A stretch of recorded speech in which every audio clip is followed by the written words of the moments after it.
무릎 위에서부터 시작해서 저희 한번 움직여 볼게요.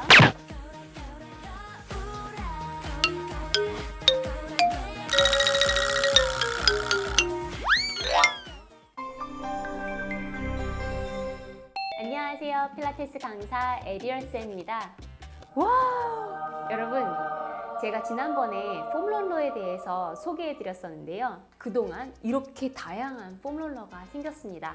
그래서 간단하게 소개시켜 드릴까 해요. 지난번에 제가 소개시켜 드린 폼롤러는 그냥 레귤러 버전 있고요. 그 다음에 소프트 버전이 있었어요. 폼롤러는 EVA라고 해서요.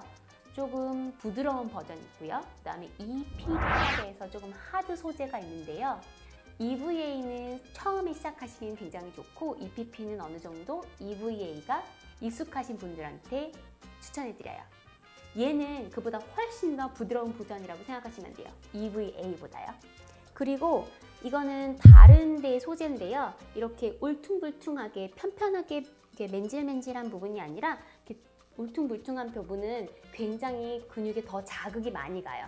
그래서 요거는 조금 더 자극을 원하시는 분께는 굉장히 좋고요. 이거는 진동 폼롤러인데요. 진동 폼롤러는 거의 대부분 2개에서 3가지의 강도를 가지고 있고요. 제 생각에는 너무 세게 하시는 것보다는 강도를 좀 약하게 하셔서 천천히 풀어주시면 굉장히 효과가 있는 것 같습니다. 제가 직접 하고 있는 건데요. 꽤 괜찮아요. 네, 가격이 좀 많이 커요.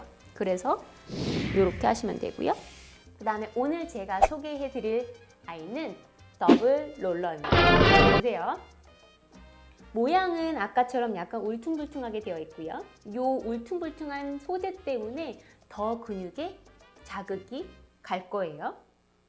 그리고 짜자라라 이렇게 하나를 가지고 2개의 효과를 우리가 얻을 수가 있습니다.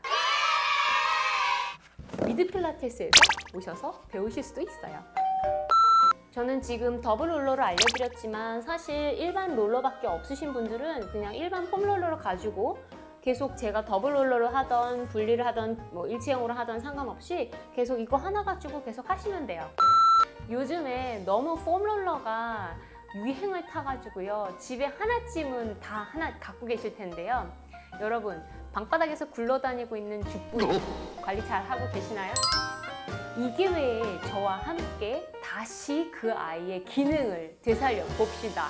우리 원래 그 아이는 쓰기 위해서 산 거잖아요. 그죠? 주변에 있는 분들과 동영상을 많이 공유하시고 구독하기 꼭 눌러주세요.